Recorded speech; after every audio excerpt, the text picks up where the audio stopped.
Question था हमारा, first question था एक जो वो था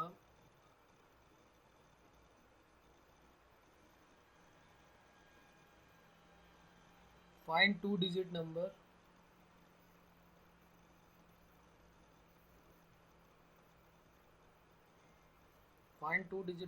विद डिफरेंट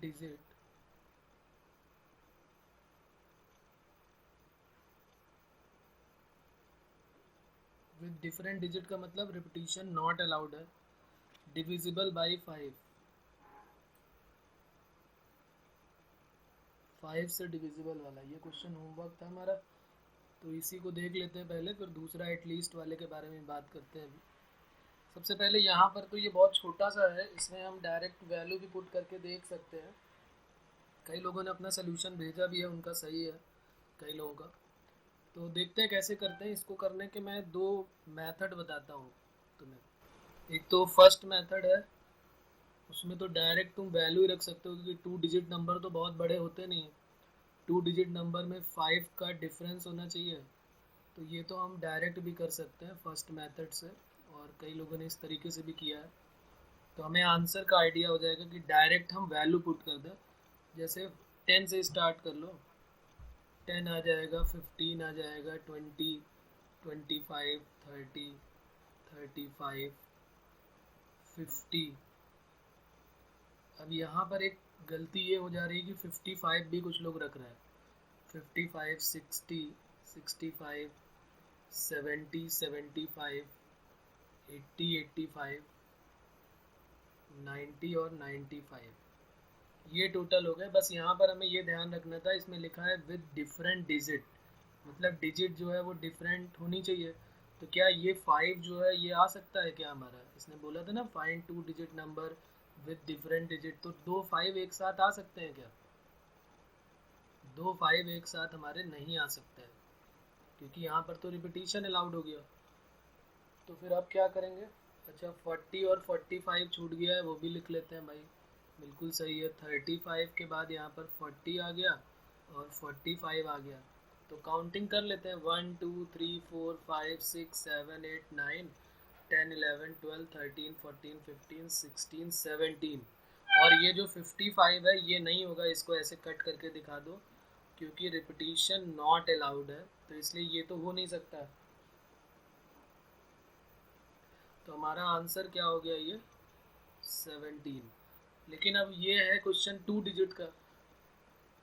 अगर और बड़ी डेफिनेशन में होते और ज़्यादा नंबर होते तो फिर उनको लिखने का मेथड तो नहीं काम करता हमारा, क्योंकि हम कितने सारे मेथड से नोट करना चालू करते हैं, वो तो बहुत सारे मैथ हो जाते हैं।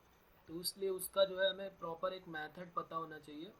तो ये मेथड का आइडिया हमें होना चाहिए, सेकेंड मेथड का। और ये मेथड क्या है वो देखते हैं, ये इंपॉर्टेंट है, ये सब में वैलिड होगा। ये वैलिड तो ये भी है, ऐसा नहीं कि ये वैलिड नहीं, डायरेक्ट आंसर हमारा आ गया, इजीली आ गया। तो अगर 2 डिजिट का है तो हम डायरेक्ट निकाल सकते हैं। लेकिन अगर 2 डिजिट का आ जाए जिसमें डिविजिबल बाई 5 हो, तो अभी हम डिविजिबिलिटी टेस्ट लिख लेंगे सभी का एक साथ। अभी ये क्वेश्चन आ गया तो चलो इसके बारे में बात कर लेते हैं। फिर एक दिन डिविजिबिलिटी टेस्ट करके सारे डिविजिबिलिटी टेस्ट लिखेंगे और उनसे रिलेटेड क्वेश्चन करेंगे। अभी तो हमें पता भी है कि 5 से अगर डिविजिबल है, तो 5 से डिविजिबल होने के लिए क्या होना चाहिए, कंडीशन क्या होनी चाहिए? या तो लास्ट डिजिट क्या होनी चाहिए? लास्ट डिजिट या तो 0 होनी चाहिए, लास्ट डिजिट या तो 0 होनी चाहिए,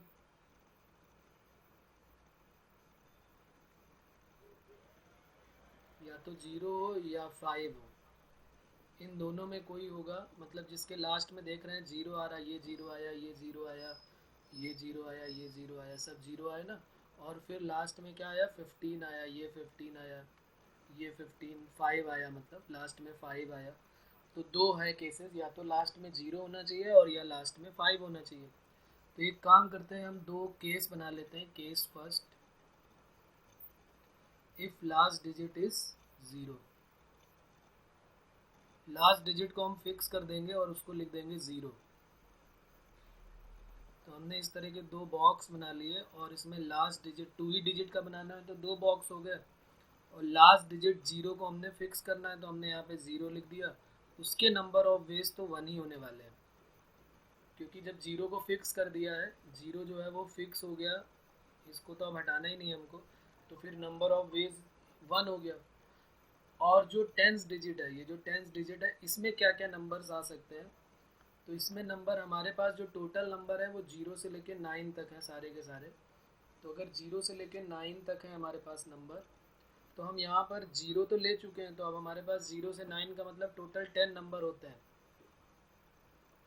उसमें से एक हम नंबर ले चुके हैं, तो बाकी यहाँ पर हम क्या लिख सकते हैं, 1 2 3 4 5 6 7 8 9 सारे नंबर यहाँ रख सकते हैं। तो यहाँ पर जो नंबर ऑफ वेज होगा वो 9 हो जाएगा। तो यहाँ पर जो नंबर ऑफ वेज है जब लास्ट डिजिट 0 होगी वो हो जाएगा 9 इंटू 1, यानी कि 9 आंसर आ जाएगा। और केस सेकेंड ले लेते हैं, इफ लास्ट डिजिट इज 5, जब लास्ट डिजिट 5 होगा तब क्या होगा, तो अब लास्ट डिजिट में 5 को जो है हमें फिक्स कर देना है। यहाँ पर ये 5 हमने यहाँ पर फिक्स कर दिया, ये भी फिक्स हो गया यहाँ पर। तो यहाँ पर अब क्या क्या नंबर आ सकते हैं, यहाँ पर टोटल नंबर ऑफ वेज इसका तो 1 हो गया, लेकिन इस वाली जो टेंस डिजिट है इसमें क्या क्या नंबर आ सकते हैं।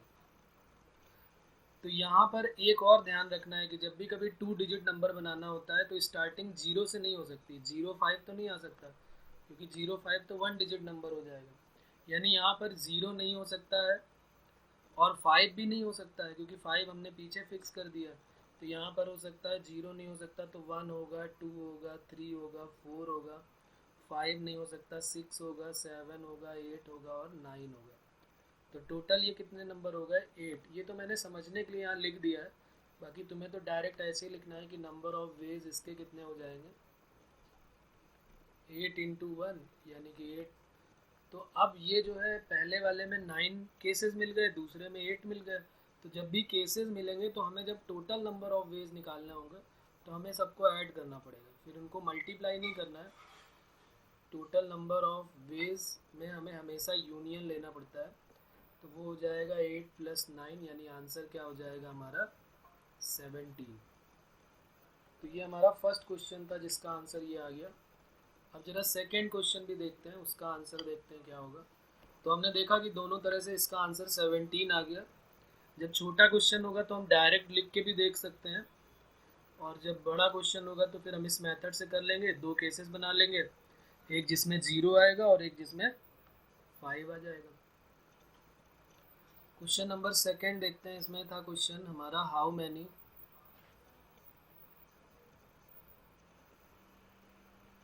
how many 4-digit number can be formed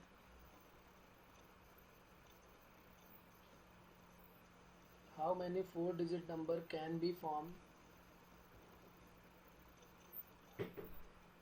using the digit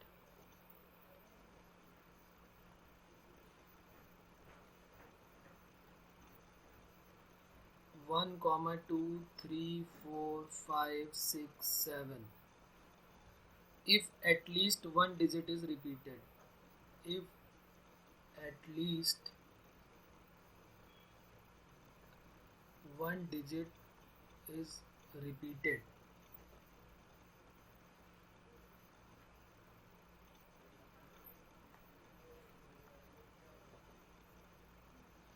ठीक है, तो अब देखो यहाँ पर जहाँ भी एटलीस्ट वर्ड आ जाएगा वहाँ पर हमें थोड़ी देर रुकना पड़ेगा। ये क्यों इम्पॉर्टेंट है हमारे लिए एटलीस्ट, इसकी बात करते हैं कि एटलीस्ट क्यों इम्पॉर्टेंट है हमारे लिए, हमें इस पर इतना ध्यान क्यों देना है। तो हमने 3 रूल पढ़े, एक हमने पढ़ा एंड रूल और एक पढ़ा और रूल। एंड रूल का मतलब है मल्टीप्लिकेशन रूल, जिसमें हमारे पास ऑप्शन नहीं होते, ये भी है एंड ये भी है, तो वहाँ मल्टीप्लाई कर देते हैं। और जहाँ पर हमारे पास ऑप्शन होता है वहाँ पर हम क्या कर देते हैं, प्लस कर देते हैं कि ये भी ले लो और यहाँ से भी चले जाओ या फिर यहाँ से भी चले जाओ, और आ जाता है बीच में हमारे पास ऑप्शन आ जाता है, तो वहाँ पर हम ऐड कर देते हैं। जैसे पिछले वाले केसेस में हमारे पास या तो 9 ऑप्शन थे और 8 ऑप्शन भी थे, तो दोनों को ऐड कर दिया हमने, 17 हो गया। तीसरा हमने बात की थी बाइजेक्शन रूल। तो ये बाइजेक्शन रूल एक हमने ऐसे ही नाम रख दिया है, वैसे ये कोई ऐसा कुछ खास रूल नहीं है, ये सबको पता है कि बाइजेक्शन रूल का क्या मीनिंग है। देखो मैं बताता हूँ क्या मतलब है। जैसे मान लिया हमारे पास कोई एक केस समझते हैं, तब हमको ज़्यादा आइडिया होगा कि ये बाइजेक्शन का और ये एटलीस्ट का मतलब क्या है। हमने वहाँ पर लिखा था कि at least plus none equal to total होता है।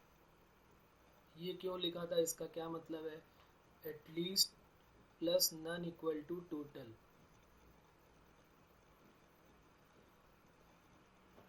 ठीक है, ये इसका क्या मीनिंग है, क्यों लिखा था, इसी को हम बोलते हैं बाइजेक्शन रूल। तो इसका क्या मीनिंग है समझते हैं, क्योंकि ये इम्पॉर्टेंट है, एक बहुत बड़े कैलकुलेशन को ये छोटा कर देता है। जैसे मान लिया हमने कोई एक कॉइन का केस ले लिया। ठीक है, हमने एक कॉइन का केस ले लिया, हमारे पास 3 कॉइन्स है। ठीक है, उनको अगर हम टॉस करते हैं, 3 कॉइन को टॉस करते हैं, और उसने कहा है कि जब एटलीस्ट 1 हेड आ जाए तो उसके कितने केसेस बनेंगे। तो ज़रा देखो, मैं कॉइन का केस यहाँ पर लिख के तुम्हें दिखाता हूँ।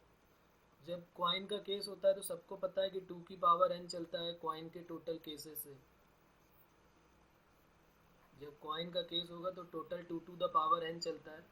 जब 1 कॉइन होता है तो हेड हो जाता है या फिर टेल हो जाता है। जब 2 कॉइन होंगे तो क्या हो जाता है, हेड और टेल का हेड और टेल में मल्टीप्लाई हो जाता है। तो ये बन जाते हैं, देखो इस तरीके से हम ध्यान रखते हैं। एच एच आ जाएगा, इस एच का एच के साथ, इस एच का टी के साथ, फिर इस टी का एच के साथ, और इस टी का टी के साथ हो जाता है। तो ये 4 बन गए। उसी तरीके से अगर 3 कॉइन का केस है तो जो ये 2 कॉइन का केस है, और यहाँ हमें पता है कि 2 की पावर 3 मतलब 8 केसेस आएंगे। तो कैसे आएंगे 8 केसेस, तो 3 एच टी, एक हेड टेल ये होगा, एक हेड टेल ये होगा, एक हेड टेल ये होगा। तो हमने 2 हेड टेल का अभी यहाँ ऊपर देखा कि 2 हेड टेल का मल्टीप्लाई करने से क्या बन जाता है, एक बनता है एच एच, फिर एच टी, फिर टी एच, और फिर टी टी। अब इसी में हमें फिर एच टी का भी मल्टीप्लाई करना है। तो एक बार एच का इन सब में मल्टीप्लाई करना पड़ेगा, इसमें इसमें इसमें इसमें, तो 4 बन जाएंगे केसेस। तो क्या बन जाएंगे, एक बनेगा एच एच एच, फिर एक बनेगा एच एच टी, फिर बनेगा एच टी एच, और फिर एच टी टी। सब चारों केसेस को लिखा और सबके आगे एच लगा दिया। ये देखो ना, सबके आगे एच लगा दिया, बाकी वही केसेस है। और फिर 4 केसेस टी वाले हो गए तो सबके आगे टी लगा देते हैं, T H H, T H T, T T H, और टी टी टी। ये हो गए टोटल 8 केसेस, 1 2 3 4 5 6 7 8 केसेस। ठीक है, अब क्वेश्चन हमसे ये कह रहा था कि एटलीस्ट 1 हेड आए। जब एटलीस्ट वर्ड आ गया है, उसने बोला एटलीस्ट 1 हेड आना चाहिए। तो एटलीस्ट 1 हेड के लिए मतलब क्या हुआ कि एक हेड भी आ सकता है, और 3 कॉइन को टॉस कर रहा है। इफ 3 कॉइन्स आर टॉस्ड, और उसमें से हम एटलीस्ट ढूंढ रहे हैं कि कम से कम एक हेड आए। तो एक हेड आए, अब 3 कॉइन है तो 3 हेड भी हो सकता है, तो कम से कम एक हेड आए तो एक हेड भी हो सकता है केस में, 2 हेड आए तो भी हो सकता है, और 3 हेड आए तो भी हो सकता है। तो यानी कि ये तीनों केस हो गए ना। तो एक हेड आए तो भी होगा। तो देखो मैं इनको जरा इस तरीके से दिखा रहा हूँ कि एक हेड आ जाएगा तो क्या होगा, 2 हेड आ जाए तो क्या होगा। तो एटलीस्ट का मतलब क्या है कि तीनों हेड आए तो ये भी ले सकते हैं, इसमें 2 हेड आए ये भी ले सकते हैं, इसमें भी 2 हेड आए ये भी ले सकते हैं, इसमें एक हेड आया ये भी ले सकते हैं, इसमें एक हेड आया, 2 हेड आए ये भी ले सकते हैं, ये भी ले सकते हैं, ये भी ले सकते हैं। सिर्फ एक बच गया ना, ये वाला जो टेल टेल टेल है, ये नहीं ले सकते हैं, क्योंकि यहाँ पर टी टी टी है, इसमें एक भी हेड नहीं आया। उसने बोला है कि कम से कम एक हेड आना चाहिए। तो एक तो मेथड हो गया, ये 3 कॉइन है अभी। अभी 3 लाख कॉइन अगर इसी तरीके से टॉस किए जाएंगे, 3 लाख कॉइन, या और भी बड़ा नंबर ले लो, और उसमें कह देगा कि एटलीस्ट 1 हेड आए, तो फिर उसमें हम कैसे नोट करके और काउंट करके बता पाएंगे। क्योंकि कम से कम का मतलब है कि वैल्यू बढ़ती जाती है, पहले 1 लेंगे, फिर 2 लेंगे, फिर 3 लेंगे, फिर 4 5 10 हज़ार लाख, ऐसे जाना पड़ेगा हमको। उससे अच्छा क्या काम करेंगे हम, जब भी कभी एटलीस्ट वर्ड आएगा तो हम क्या करेंगे कि हम टोटल पहले देखेंगे कितने आएंगे। तो टोटल केस आ गए हमारे पास 8, टोटल केस हमारे पास 8 है, और हमने ऊपर फॉर्मूला लिखा है कि एटलीस्ट प्लस नन। तो कम से कम देखो, 8 केस में से 7 केस ऐसे हैं यहाँ पर मैं फिर से एक ये पॉइंट लिखता हूँ, समझना यहाँ पर ध्यान से। ये जो है वो एटलीस्ट वाला केस हो गया, इसमें एटलीस्ट वन हेड है कि नहीं है। और ये जो है ये क्या है, नो हेड, यानी कि नन की बात हो रही है। तो एटलीस्ट, यही तो मैंने वहाँ फॉर्मूला बना के लिख दिया कि एटलीस्ट प्लस नन, ये नो हेड का मतलब नन, एक भी हेड ना हो, और इक्वल टू टोटल ये लिखा हुआ है 8 केस। तो ये कोई फार्मूला थोड़ा ना है, ये कोई बाइजेक्शन रूल कोई नया रूल नहीं है, ये हम सब जानते हैं। अब बात समझ में आई कि बाइजेक्शन रूल का मतलब क्या है, कुछ नई चीज़ नहीं है। एटलीस्ट का मतलब बहुत सारे केस बनते हैं, तो हम क्या करते हैं, उल्टा काम कर देते हैं कि टोटल में से एक भी हेड नहीं आएगा, उसको माइनस कर देंगे, तो हमारा जो है आंसर आ जाएगा। बोलो इसमें कोई प्रॉब्लम है, अभी भी किसी को कोई प्रॉब्लम है क्या, कि एटलीस्ट प्लस नन का मतलब टोटल क्यों हो गया है, यस और नो। ठीक है, तो अब जरा बात करते हैं जो हमारा क्वेश्चन था उसको कैसे करेंगे। तो अच्छा देखो, एक बात यहाँ पर और भी कर लेते हैं कि जब वो कहता है कि भाई NPR का फॉर्मूला कब लगाते हैं, जैसे यहाँ पर क्वेश्चन है हमारा, लिख लेते हैं उसको और फिर समझते हैं, फिर से आ जाते हैं अपने, क्योंकि NPR का फॉर्मूला तो हम लोग लगाने की कोशिश करते हैं कि भाई वो ना लगाना पड़े हमें। जैसे ये क्वेश्चन है ना, how many 4 digit number can be form using the digit 1 2 3 4 5 6 7 if at least one digit is repeated. 4 digit number का एक नंबर फॉर्म करना है, उसमें 1 2 3 4 5 6 7 सारे नंबर लेने हैं और कम से कम एक डिजिट रिपीट करे। तो क्या हो सकता है कि एक डिजिट भी रिपीट करेगी, हो सकता है दो डिजिट रिपीट करे, हो सकता है 3 डिजिट रिपीट करे, और हो सकता है चारों डिजिट रिपीट करे। यहाँ पर मैं इसका सोल्यूशन यहाँ कर देता हूँ। क्वेश्चन हमारा क्या था, हमारे पास 1 2 3 4 5 6 7 ये गिवन नंबर है। एक बार इसको फिर से लिख लेते हैं, 4 डिजिट नंबर फॉर्म करना है, 4 digit number are formed if at least one digit is repeated.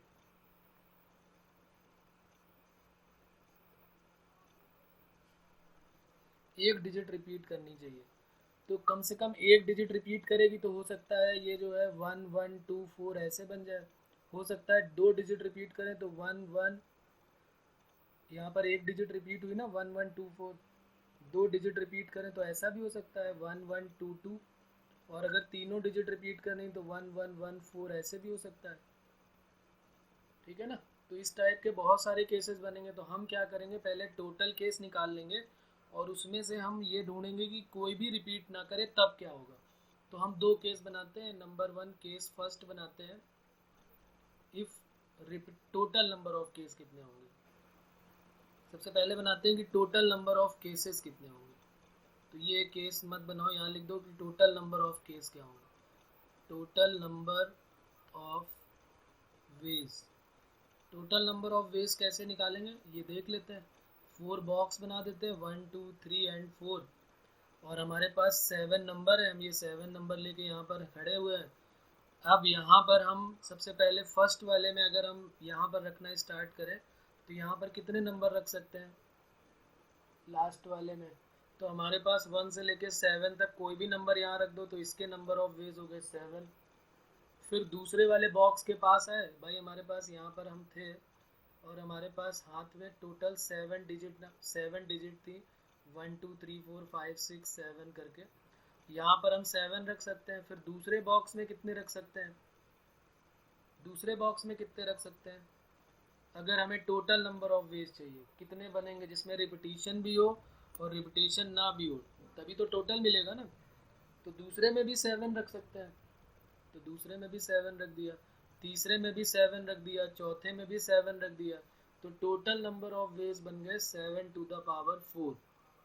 इससे ज़्यादा नंबर तो बन ही नहीं सकते इन डिजिट को लेके। 4 डिजिट के नंबर 7 की पावर 4 से ज़्यादा नंबर नहीं बन सकते हैं। यहाँ तक बात क्लियर है बच्चों। उसके बाद अब बात करते हैं कि भाई अगर रिपीट करता है, एटलीस्ट अगर करता है कि मतलब एक डिजिट रिपीट हो, दो डिजिट रिपीटिशन अलाउड हो, या नॉट अलाउड हो तब तो टोटल हो गया। अब जरा रिपीटिशन अलाउड करके देखते हैं और एक बार देखते हैं कि अगर ना अलाउ करें तो क्या होगा। तो ये तो हमारा हो गया टोटल। तो हमें क्या वैसे चाहिए, हमें चाहिए एटलीस्ट तो निकालना है, तो एटलीस्ट प्लस नन, तो हमें चाहिए दूसरा हमारा जो फॉर्मूला था at least plus none equal to total. तो एटलीस्ट तो हमें निकालना था, नन देख लेते हैं कि जब रिपीटिशन नॉट अलाउड हो तब कितने केस बनेंगे। If repetition not allowed then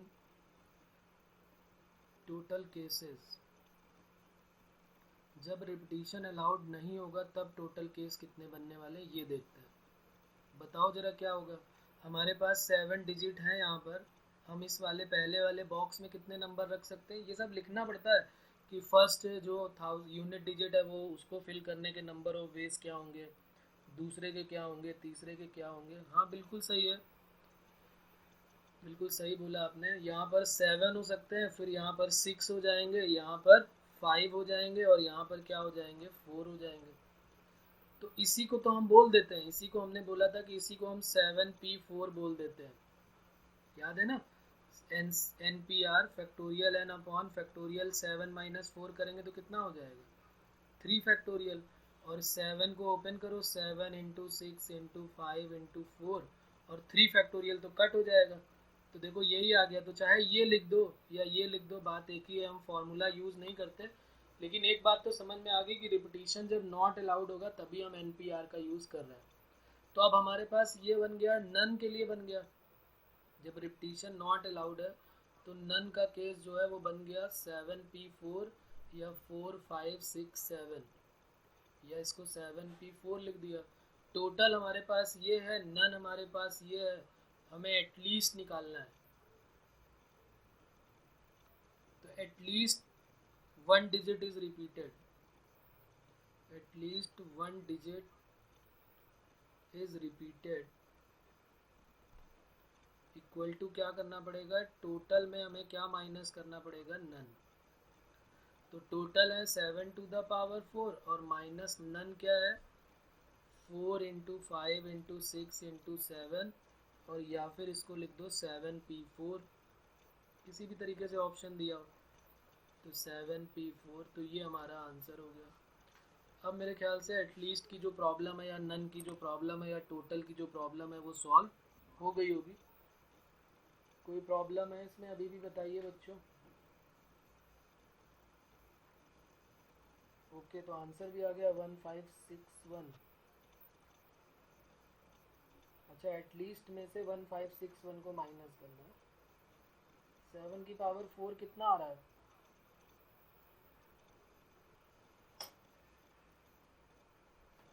और उसके से माइनस कर दो तो आंसर आ जाएगा। अब क्या आंसर आएगा उससे हमें मतलब नहीं है, ये हमने यहीं तक इसको छोड़ दिया। आगे लिखते हैं क्वेश्चन एक और फिर इसका भी एक कॉन्सेप्ट समझते हैं कि क्या होता है आगे का।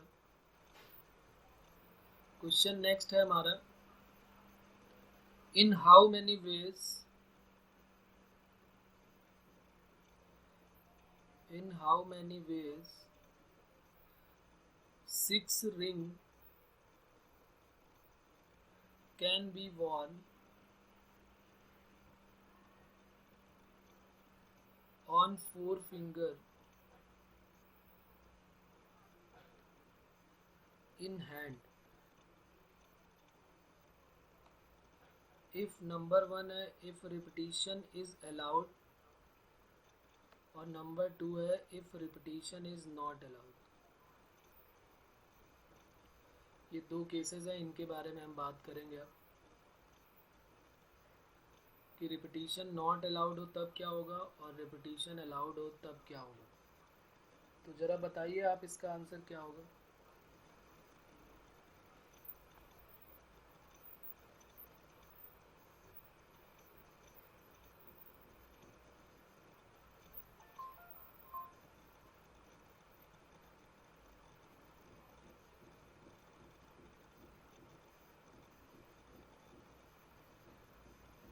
तो 6 टू द पावर 4 हो जाएगा कब, जब रिपीटिशन अलाउड होगा। ओके, और किसी का कोई आंसर।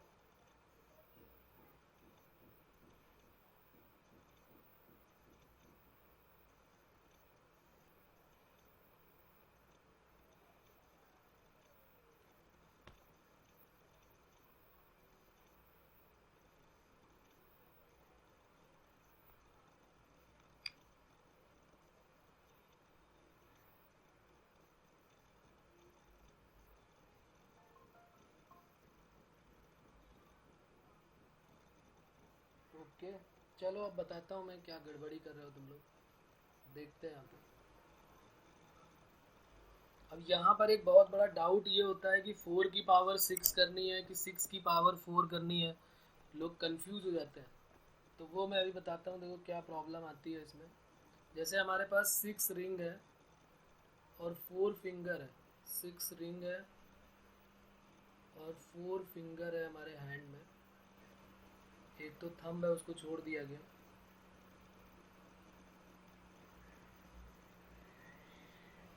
तो अब देखते हैं जरा क्या करेंगे।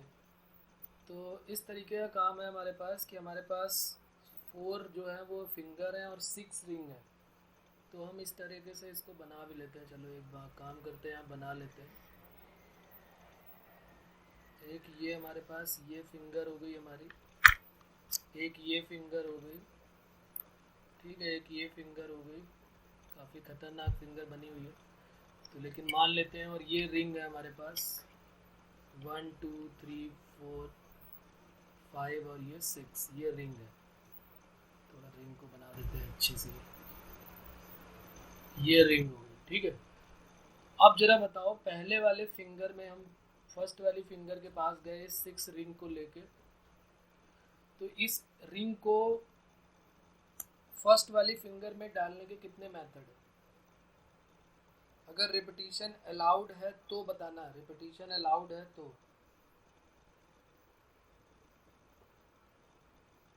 अगर रिपीटिशन अलाउड है तो क्या होगा?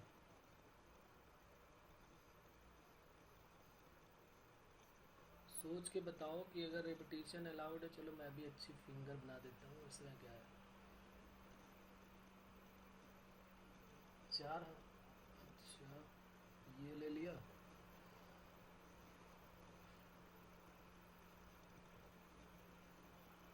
ये हो गई, ये हो गई।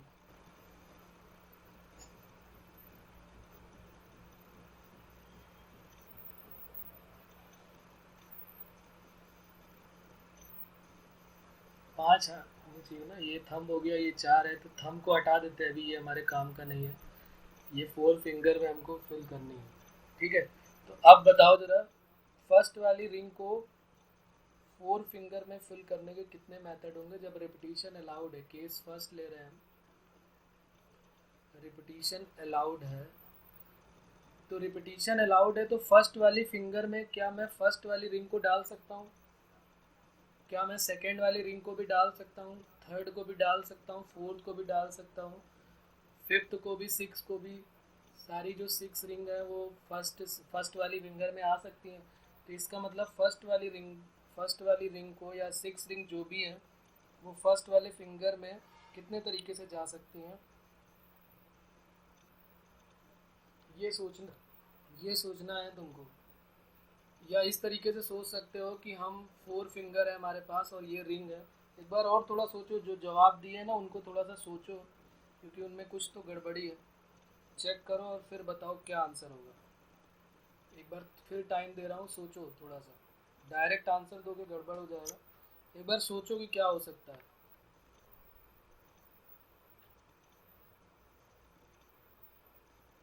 In how many ways 6 ring can be worn on 4 finger in hand?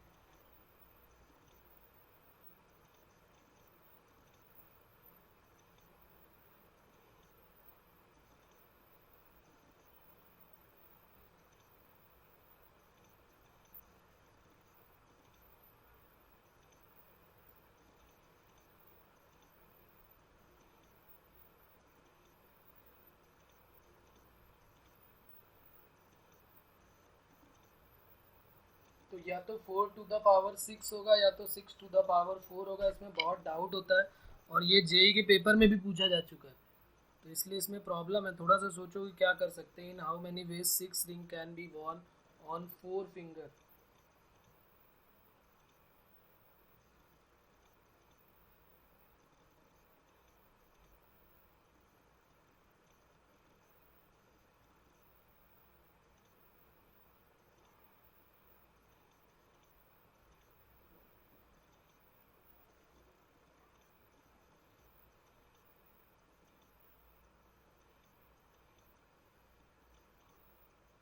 तो देखो चलो मैं बताता हूँ, कोई प्रॉब्लम नहीं। फर्स्ट फिंगर में 2 रिंग हो सकती हैं, yes of course, repetition not allowed है।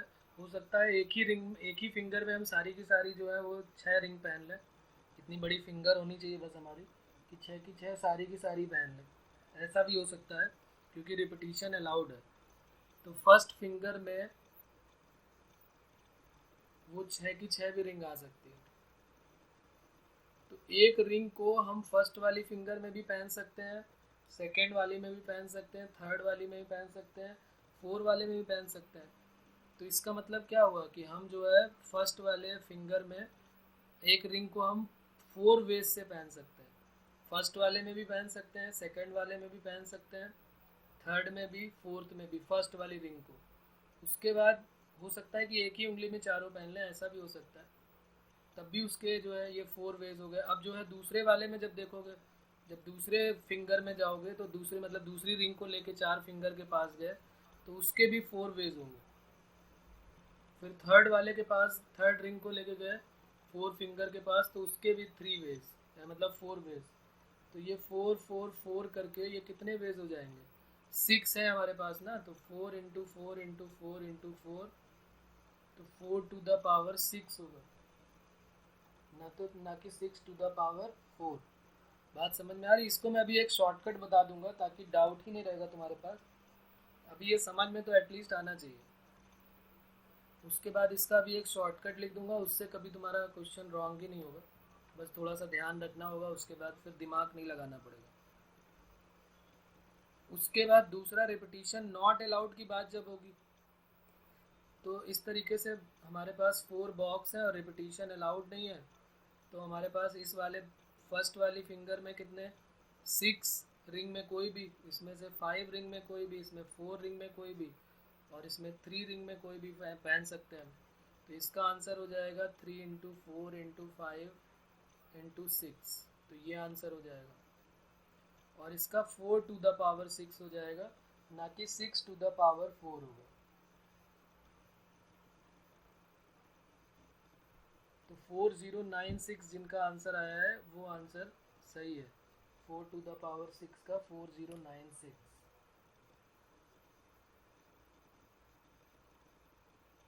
अब देखो यहाँ पर हमें जो याद रखना है वो कैसे याद रखना है, यहाँ पर इंपॉर्टेंट पॉइंट करके मैं लिख देता हूँ कि हमें याद कैसे रखना है कि क्या किसके पावर में क्या होगा। तो इस तरीके से एक शॉर्टकट बना के लिख लेते हैं। इस टाइप के 3-4 केसेस होते हैं, वो हम ऐसे लिख लेंगे शॉर्टकट में, इम्पॉर्टेंट पॉइंट करके हो जाएगा कि हमें क्या याद रखना है कि जो फिक्स है, जो फिक्स है वो नीचे रहेगा, और जो नहीं फिक्स है वो उसकी पावर में रहेगा। ये हमारा नंबर ऑफ वेज हो जाएगा। फिक्स की पावर नो फिक्स, जब रिपीटिशन अलाउड होगा तब की बात हो रही है ये, क्योंकि नॉट अलाउड में तो ये चलने वाला नहीं है, क्योंकि नॉट अलाउड में कोई प्रॉब्लम नहीं है। जब रिपीटिशन अलाउड होगा तब फिक्स की पावर नो फिक्स। तो फिक्स और नो फिक्स का क्या मतलब है? फिक्स का मतलब है कि उंगलियां जो है वो हमारे हाथ में फिक्स है, और रिंग ऊपर से हम पहनाएंगे ना। जैसे मान लिया हमारा ये रिंग का और केस है और फिंगर का केस है, तो हम लिखेंगे finger to the power, finger की पावर में क्या हो जाएगा? रिंग, क्योंकि फिंगर जो है वो फिक्स है और रिंग उसकी ऊपर से आ रही है। ये फिंगर है और उसके ऊपर से रिंग आ रही है, तो फिक्स जो है वो हमारी फिंगर है, हाथ में हमारी फिक्स है उंगलियां, और उसकी ऊपर से रिंग को आ रहे हैं, तो फिंगर की पावर रिंग कर देनी है हमको। एक बार ऐसा कोई सवाल आया है कि लेटर बॉक्स और लेटर का केस होता है, तो लेटर बॉक्स जो है फिक्स होता है और उसकी पावर क्या हो जाएगी? लेटर। मेथड सबका वही होगा अगर हम पूरा सॉल्व करेंगे तो। और तीसरा है, अगर हमारे पास एक स्टूडेंट को हम प्राइज़ दे रहे हैं, तो स्टूडेंट जो है वो ज़मीन में खड़ा है, फिक्स है, और उसको प्राइज़ हम ऊपर से दे रहे हैं, तो जो जितने भी प्राइज़ दे रहे हैं उसकी पावर में प्राइज़ आ जाएगा। तो स्टूडेंट की पावर क्या हो जाएगी? प्राइज़। ठीक है ना। बॉक्स और एप्पल का केस होता है कि भाई एक बॉक्स है और इतने एप्पल हैं, तो बॉक्स फिक्स है, रखा हुआ है, और उसकी पावर में एप्पल कर देते हैं। इस तरीके से बहुत सारे केसेस हैं। तो फिक्स की पावर नो फिक्स जब हम करते हैं तो फिर कोई प्रॉब्लम नहीं आएगी, फिर तो कभी भी हम गलत नहीं कर पाएंगे। ठीक है, चाहते हुए भी हम, अगर हमें ये शॉर्टकट पता है तो फिर हम गड़बड़ी नहीं कर सकते हैं। अब मैं ज़रा कुछ क्वेश्चंस दे रहा हूँ तो उसको ज़रा आप दिमाग लगाएं और फिर आंसर बताएं उसका क्या होगा, लेकिन रुक के थोड़ा समझ के, गलत जवाब नहीं देना है, सही आंसर बताना है। तो लिख लेते हैं क्वेश्चन नंबर 1।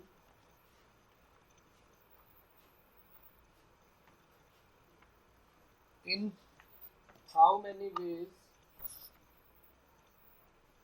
3 प्राइज, क्वेश्चन है हमारा, in how many ways 3 prize, in how many ways 3 prize be distributed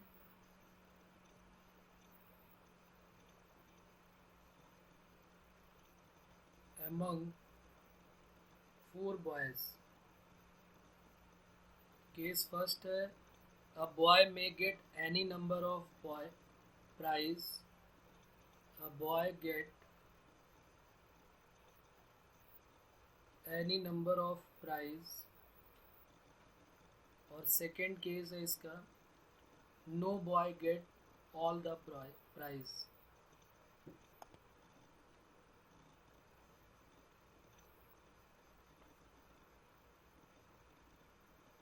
तो यहाँ पर सोचो, थोड़ा दिमाग लगाओ कि ये no boy get all the prize का क्या मतलब है और पहले वाले का क्या आंसर होगा।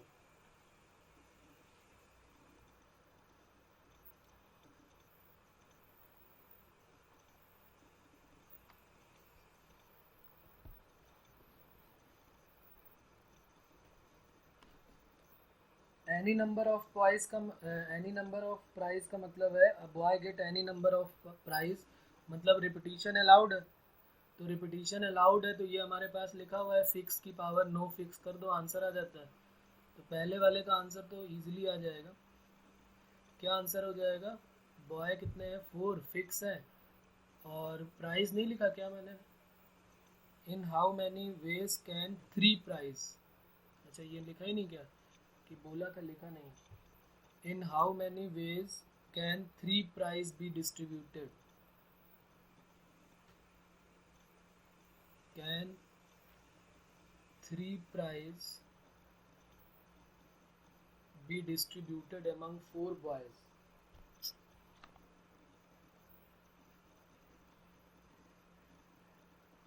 तो फर्स्ट का आंसर आ गया 64, और सेकंड का आंसर क्या होगा,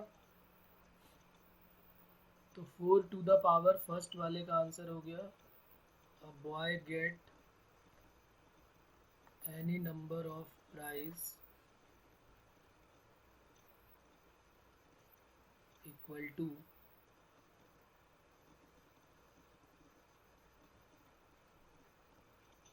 4 टू द पावर 3 मीन 64।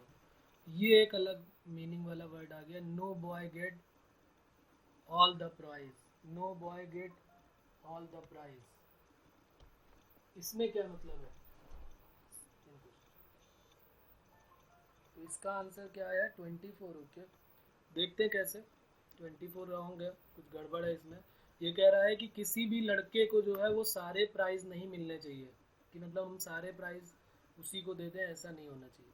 तो टोटल केस हमारे पास कितने हैं, 64 है, इससे ज़्यादा तो हो नहीं सकते। टोटल 64 केसेस हैं हमारे पास, और उसमें कह रहा है कि वो बॉय को जो है वो सारे के सारे, किसी भी एक बच्चे को सारे प्राइज नहीं मिल सकते। तो वो केस कितने हो जाएंगे जिसमें हमारे पास सारे प्राइज मिल जाएं एक ही बच्चे को। या तो हो सकता है हम पहले वाले बच्चे को बुलाएं कि बेटा तुम इधर आओ और लो सारे प्राइज तुम ही लेके चले जाओ, बाकियों को मुझे देना ही नहीं है। तो हो सकता है, तो उसके कितने केस हो गए, फर्स्ट केस हो सकता है कि हम पहले वाले बॉय को सारे सारे के सारे टॉयज या सारे के सारे प्राइज दे दें। या ऐसा भी हो सकता है कि हम दूसरे वाले को सारे के सारे प्राइज दे दें, तीसरे वाले को भी हम सारे के सारे प्राइज दे सकते हैं, चौथे वाले को भी सारे के सारे प्राइज दे सकते हैं। तो इसका मतलब 4 केस ऐसे हो गए जिसमें हम किसी एक को हम सारे के सारे प्राइज दे सकते हैं। तो फिर उसने कहा है कि no boy get all the prize, तो वो कितने होंगे जिसमें सारे के सारे बच्चों को ना दिया जाए। तो ये क्या हो जाएगा, तो 64 में से हम जो नंबर ऑफ वेज 4 आए हैं उनको हम माइनस कर देंगे। तो यहाँ लिख देता हूँ मैं the number of veg second के लिए, द नंबर ऑफ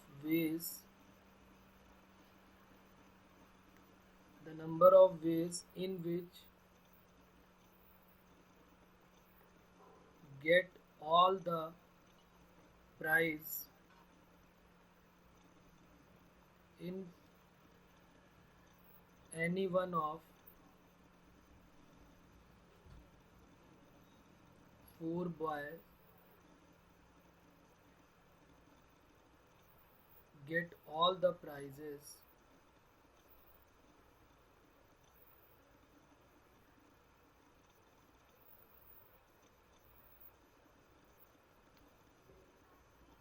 तो total number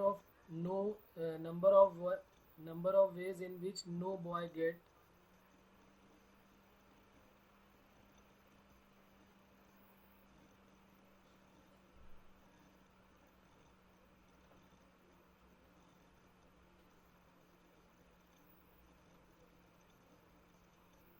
all the prizes equal to 64, जो टोटल थे उसमें से 4 को माइनस कर देते हैं, तो 64 माइनस 4 क्या हो जाएगा 60, तो ये हमारा 60 जो है आंसर आ जाएगा।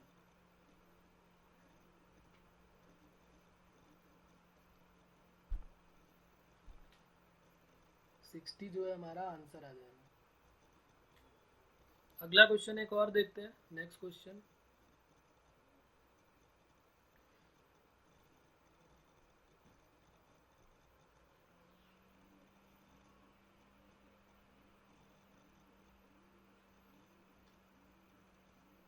In how many ways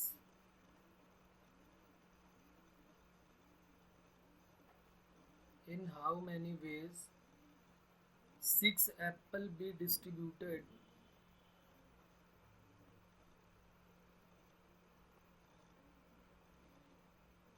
among 3 boys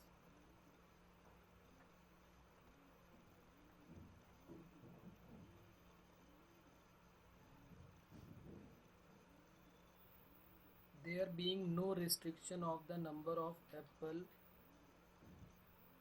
अच्छा, ये लिखा हुआ इन how many veg 6 Apple be distributed among 3 boys, और इसमें क्या है रिपीटिशन अलाउड है। यहाँ पर शॉर्टकट में लिख देता हूँ रिपीटिशन अलाउड है, मतलब हर एक को कितने भी मिल सकते हैं। तो क्या आंसर हो जाएगा इसका भी आंसर बताओ। 729, तो आंसर बिल्कुल सही बता रहे हैं आप। आंसर हो जाएगा फिक्स की पावर नो फिक्स। तो आप समझ में आ गया होगा मेरे ख्याल से इसका लॉजिक क्या होगा। तो ये आंसर हो जाएगा हमारा। अब एक और देता हूँ क्वेश्चन, उसका भी देखो जरा और इसका भी आंसर बताओ क्या होगा।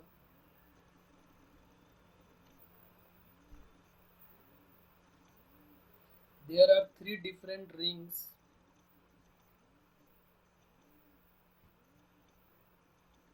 there are 3 different rings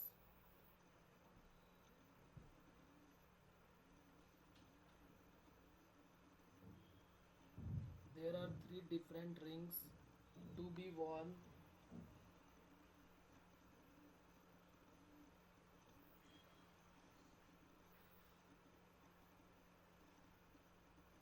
in 4 fingers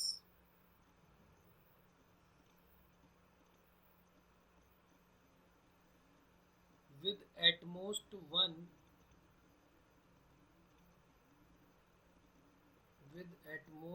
one in each finger।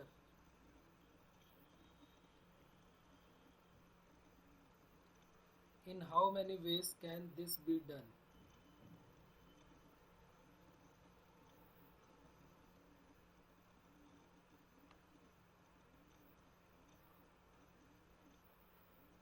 कितने नंबर ऑफ वेज होंगे, ये आंसर बताना है। नेक्स्ट,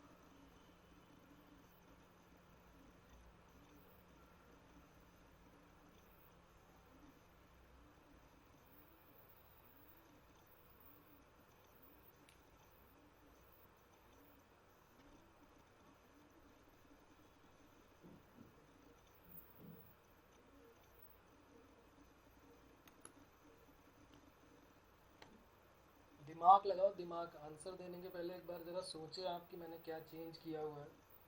इसमें कह रहा है कि देयर आर 3 डिफरेंट रिंग है और 4 फिंगर है हमारे पास with at most 1 in each finger. At most 1 का मतलब नहीं पता हमें क्या होता है। ज़्यादा से ज़्यादा हम एक ही रिंग पहन सकते हैं अपने एक फिंगर में। एटलीस्ट नहीं लिखा है यहाँ पे, एट मोस्ट लिखा हुआ है। ज़्यादा से ज़्यादा एक ही रिंग हम अपने उंगली में पहन सकते हैं।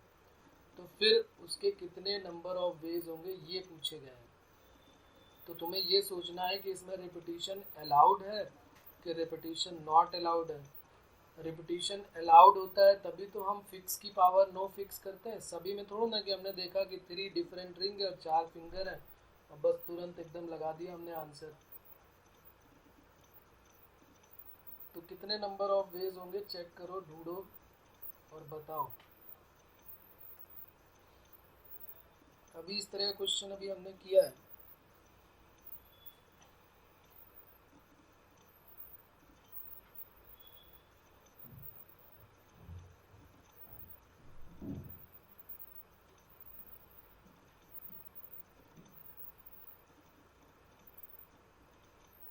चलो बहुत सारे आंसर आ गए हैं, अब मैं उसको सॉल्व करता हूँ और बताता हूँ क्या होगा आंसर। देखते हैं क्या होगा आंसर इसका। तो इसमें कह रहा है there are 3 different ring to be worn in 4 fingers with at most 1 और उसने बोला है कि ज़्यादा से ज़्यादा एक ही पहननी है हमको। तो इसका मतलब रिपीटिशन यहाँ लिख देता हूँ नॉट अलाउड है। तो ये तो सिंपल सा केस हो गया कि हमारे पास कितनी फिंगर है, 4 फिंगर है। ये 4 फिंगर 4 बॉक्स बन गए। पहली वाली रिंग को लेके हम गए और इस रिंग को हम पहली वाली फिंगर में किस तरीके से पहना सकते हैं। First ring can be go to one of the 4 finger. पहली वाली रिंग हम फर्स्ट वाले फिंगर में भी डाल सकते हैं, दूसरे वाले में भी डाल सकते हैं फर्स्ट वाली रिंग को। तो first ring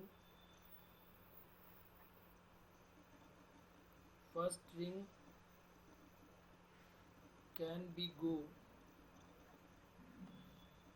one of the 4।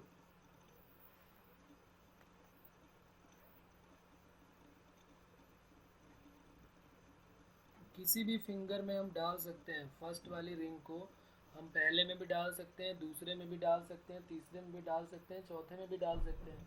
इसका मतलब पहली वाली रिंग को टोटल नंबर ऑफ वेज हो जाएंगे 4, जैसे कि यहाँ लिखते थे 4। उसके बाद दूसरी वाली रिंग की बात करते हैं। दूसरी रिंग में अगर हमने एक डाल दिया है तो रिपीटिशन अलाउड है नहीं। तो अब हमारे पास अब कितनी फिंगर बची हुई हैं? 3। 3 में से किसी में भी डाल सकते हो, फिर 2 में से किसी में भी डाल सकते हो। तो क्या हो गया हमारा आंसर? फर्स्ट वाली फिंगर के लिए 4 हो गया, सेकेंड वाली फिंगर के लिए 3 हो गया और थर्ड वाली फिंगर के लिए 2 हो गया। अब जो चौथी फिंगर है उसमें तो एक ही बचने वाली है ना, तो उसके लिए 1 हो गया। तो टोटल नंबर ऑफ वेज क्या हो जाएंगे? 4 इंटू 3 इंटू 2 इंटू 1, यानी हमारा आंसर क्या हो गया? 24। तो ये हमारा आंसर हो जाएगा। ओके, इसमें किसी को कोई डाउट है अभी भी बताओ। तो इस तरह के अलग अलग केसेस मिलेंगे। ज़रूरी नहीं कि सब एक ही टाइप के केस मिल जाए और तुम तुरंत सॉल्व करके आंसर बता दो एक ही टाइप के आंसर में। तो अलग अलग केसेस मिलेंगे, ऐसा ज़रूरी नहीं कि एक ही टाइप के मिले। तो थोड़ा ध्यान देना पड़ेगा। एटलीस्ट लिखा है, एटमोस्ट लिखा है, रिपीटिशन अलाउड है कि नहीं अलाउड है, वो सब चीज़ें हमें देखनी पड़ेंगी।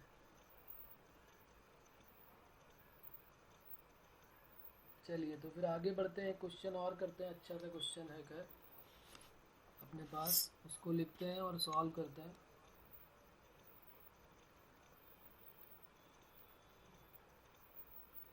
क्वेश्चन है हमारा, बहुत छोटा सा है, लिख लेते हैं क्या है क्वेश्चन और सोचते हैं कि क्या इस टाइप के क्वेश्चन कैसे करते हैं, वो भी हमें आइडिया हो जाएगा। क्वेश्चन है how many 3 digit number how many 3 digit number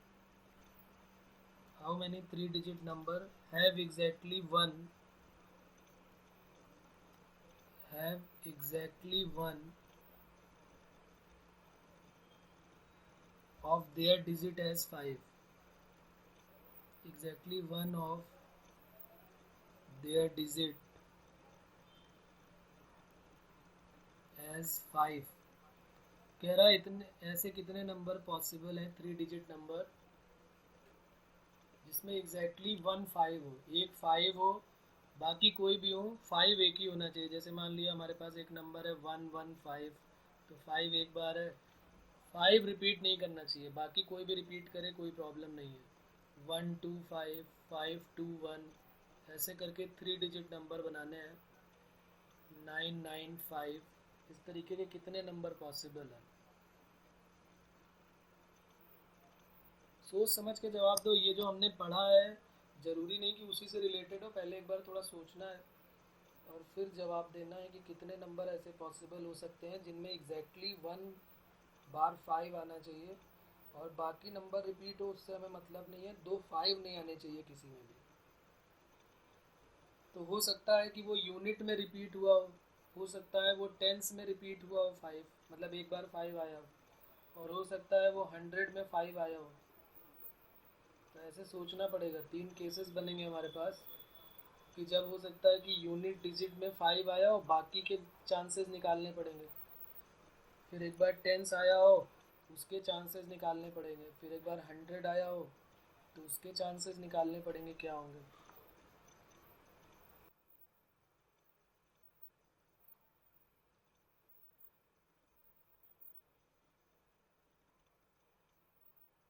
सोचो सोचो, आंसर जल्दी मत दो, थोड़ा सा सोचो फिर जवाब दो, क्योंकि गलत है जितने भी आंसर अभी तक आए हैं वो सारे गड़बड़ है।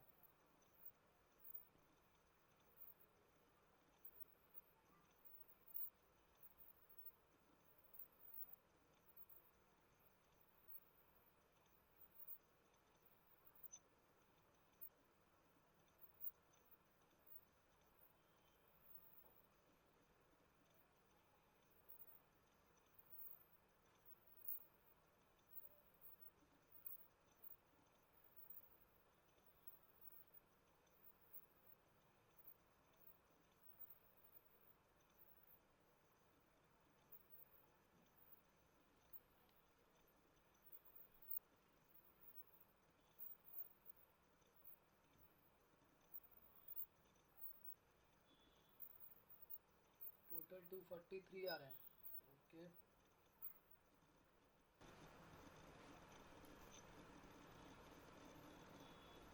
चलो फिर चेक करते हैं, जब सब सॉल्व कर ही चुके हैं तो चेक करते हैं किस तरीके से होगा, देखते हैं। सबसे पहले हमने बोला ना कि इसमें 3 डिजिट हो सकते हैं, तो हमने मान लिया कि डिजिट जो है वो 3 होंगे, तो इस टाइप से हो सकते हैं 3 डिजिट नंबर। तो पहला हो सकता है कि यहाँ पर, अच्छा 289 भी आ रहा, ओके देखते हैं अभी। हो सकता है कि 5 यहाँ पर रहा हो सकता है कि 5 जो है वो मिड में रहा हो, और हो सकता है कि 5 जो है वो थर्ड में यहाँ पर 5 रहा हो टेंस में। तो अब जरा चेक करते हैं कितने नंबर ऑफ वेज बन सकते हैं। ये केस फर्स्ट है हमारा, जब यहाँ पर 5 को फिक्स कर दिया तो इसके नंबर ऑफ वेज तो 1 हो गए। अब इसके नंबर ऑफ वेज 1 हो गए, तो बाकी दोनों के जरा चेक करने पड़ेंगे। तो इसका देख लेते हैं, पहले इसका देखते हैं कि इसमें कितने आ सकते हैं। तो यहाँ पर कौन से नंबर आ सकते हैं, हमारे पास 3 डिजिट नंबर जो है बनाने हैं, और नंबर 0 से लेकर 9 तक यानी कि 10 नंबर है हमारे पास। तो अब जरा एक तो 5 तो फिक्स हो गया, बाकी यहाँ पर क्या क्या हो सकता है। तो जरा यहाँ 1000 जो 100 डिजिट है यहाँ पर क्या नहीं आ सकता है, यहाँ पर एक नंबर 0 है जो नहीं आ सकता है, क्योंकि अगर 0 आ गया यहाँ पर आ सकता है कि नहीं आ सकता, यहाँ पर कोई भी 9 नंबर आ सकते हैं, 1 से लेके 0 से लेके 0 आ जाएगा, 1 आ जाएगा, 2 आ जाएगा, 3 4 5 6, सॉरी 5 तो नहीं आएगा ना, 5 तो मैंने यहाँ रख लिया है, तो ये 5 को हटा देता हूँ मैं। क्या क्या आ जाएगा यहाँ पर, एक बार फिर से यहाँ लिख लेते हैं, थोड़ा बड़ा बॉक्स बना लेते हैं। 0 हो गया, 1 हो गया, 2 हो गया, 3 4 5 नहीं आ सकता, 6 7 8 और 9। तो टोटल जो है ये 9 टर्म यहाँ आ सकते हैं। लेकिन तीसरे वाले में अगर बात करोगे तो यहाँ 0 भी नहीं आ सकता और 5 भी नहीं आ सकता। एक तो 0 नहीं आ सकता है और 5 नहीं आ सकता, बाकी सारे नंबर यहाँ आ सकते हैं, क्योंकि रिपीटिशन तो अलाउड है ना, रिपीटिशन अलाउड है, कोई प्रॉब्लम नहीं है। तो 0 नहीं आ सकता, और एक यहाँ 5, अच्छा 5 भी आ सकता है यहाँ पर, सिर्फ 0 ही नहीं आ सकता क्या यहाँ पर? बताओ यहाँ पर क्या क्या नंबर नहीं आ सकते। एक 5 तो हमने फिक्स कर दिया और एक नंबर यहाँ फिक्स कर दिया, तो यहाँ पर 8 हो गया। तो 8 इंटू 9 इंटू 1 ये हो गया हमारा। तो 8 9 जा कितना हो गया 72। यहाँ पर 8 नंबर कौन कौन से, एक तो 0 नहीं आ सकता और एक 5 नहीं आ सकता। 0 इसलिए नहीं आ सकता है क्योंकि 0 यहाँ पे स्टार्ट होगा तो 3 डिजिट नंबर नहीं बन पाएगा। और 5 इसलिए नहीं आ सकता क्योंकि 5 रिपीट नहीं होना चाहिए। अब कोई पूछे कि भाई बीच वाला नंबर भी तो लिख दिया है, तो वो रिपीट हो सकता है। हो सकता है 1 हमने यहाँ लिखा हो तो यहाँ भी आ सकता है, लेकिन यहाँ पर मैं वो नंबर लिख देता हूँ जो नहीं आ सकता। एक 0 नहीं आ सकता यहाँ पर और एक 5 यहाँ नहीं आ सकता है। तो बाकी हमारे पास 10 नंबर थे, 10 में से हमारे पास 2 नहीं आ सकते तो 8 हो गए। चलो तो आंसर धीरे धीरे कम होता जा रहा है, 225 235 चलो अब सीधे सीधे आंसर में आ जाते हैं। धीरे धीरे आ रहे हैं आंसर, अलग अलग आंसर आ रहे हैं। चलो अब दूसरे वाले में देखो, यहाँ पे 1 है। हाँ अब ये जो 225 आया है ये बिल्कुल सही है। यहाँ 5 हो गया। यहाँ पर क्या क्या आ सकते हैं 5 में? यहाँ पर 9 में से कोई नंबर आ सकते हैं, लेकिन यहाँ पर अभी भी प्रॉब्लम है। यहाँ पर 0 नहीं आ सकता और 5 नहीं आ सकता, यानी यहाँ पर 8 9 जा 72 हो गया। अब थर्ड वाले में क्या होगा? थर्ड वाले में यहाँ तो 500 डिजिट में 5 आ गया। यहाँ पर दोनों में 9 9 नंबर आ सकते हैं। क्यों? क्योंकि यहाँ 0 से लेकर 9 तक कुछ भी रख दो 5 के अलावा, और यहाँ पर भी 0 आ सकता है, लास्ट में भी आ सकता है 0। 0 सिर्फ फर्स्ट वाले जो स्टार्टिंग का नंबर होता है वहाँ पर 0 नहीं आ सकता। तो ये हो गया 81। तो ये टोटल नंबर ऑफ वेज क्या हो जाएंगे? Total number of ways equal to 72 plus 72 plus 81 equal to 2 2 और 5। तो ये हमारा आंसर आ जाएगा। बिल्कुल सही है। ओके, इसमें कोई प्रॉब्लम है किसी को? बताओ, अभी भी किसी को कोई डाउट है, कुछ पूछना है तो बताइए।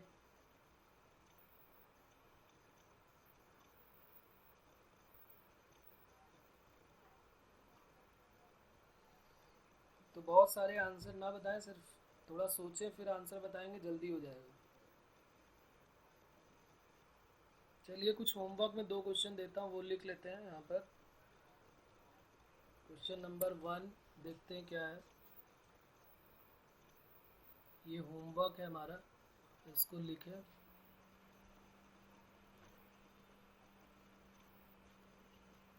In how many ways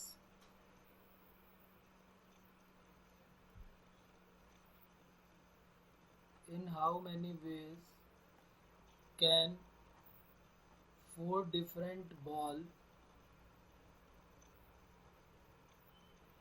be distributed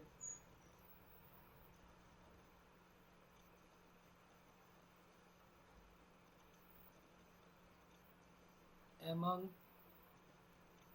5 boxes when, इसी का फर्स्ट पार्ट है, ये ऑप्शन नहीं है, फर्स्ट पार्ट है। No box has any number of balls.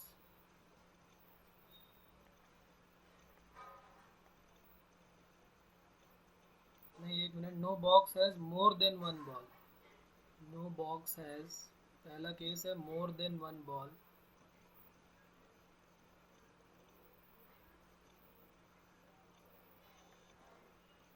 More than 1 ball का मतलब समझ ही आ रहा होगा कि 1 से ज़्यादा होनी चाहिए। तो रिपीटिशन अलाउड है कि नहीं अलाउड है? A box can have any number of, no box has more than 1 ball. A box can have any number of balls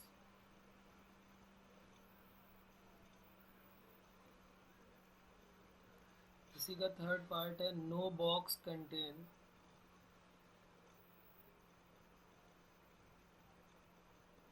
all the balls.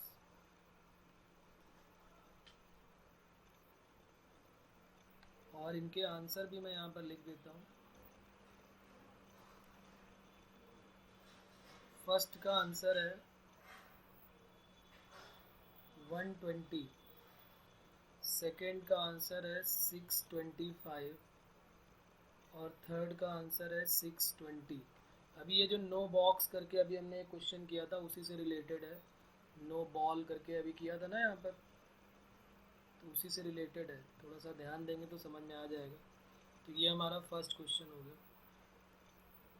Second question एक इम्पॉर्टेंट सा है और इसमें भी थोड़ा ध्यान देना पड़ेगा, इम्पॉर्टेंट क्वेश्चन है सेकंड। फर्स्ट तो इजी है। How many 4 digit number greater than how many 4 digit number greater than 2300? How many 4 digit number greater than 2300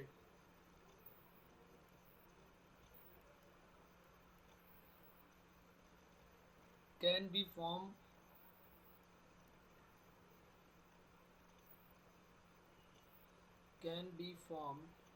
with the digit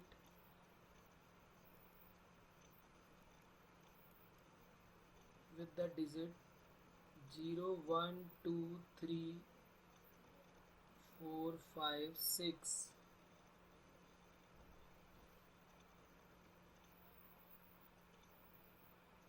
No digit being repeated, no digit being repeated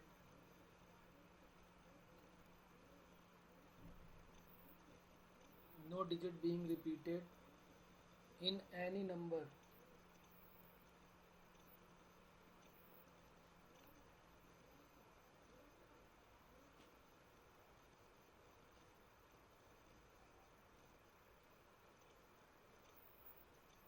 तो ये दो question है हमारे पास और ये हमारे homework भी हो जाएंगे। इनको सॉल्व करें और फिर बताएं मुझे क्या आंसर आ रहा है इसका। ओके, इसका भी आंसर लिख लेते हैं। 16 का आंसर, सेकंड का आंसर, इसका आंसर है 5040। एक मिनट अभी, एक मिनट ही गड़बड़ देख लिया मैंने। इसका आंसर है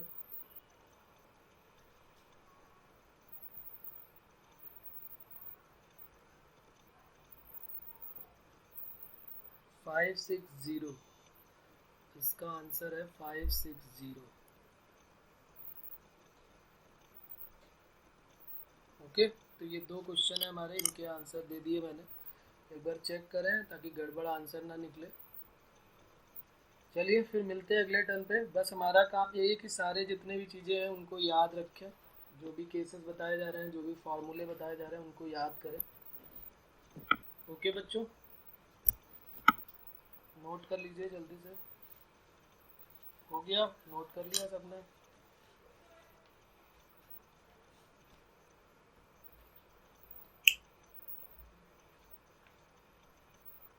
ओके।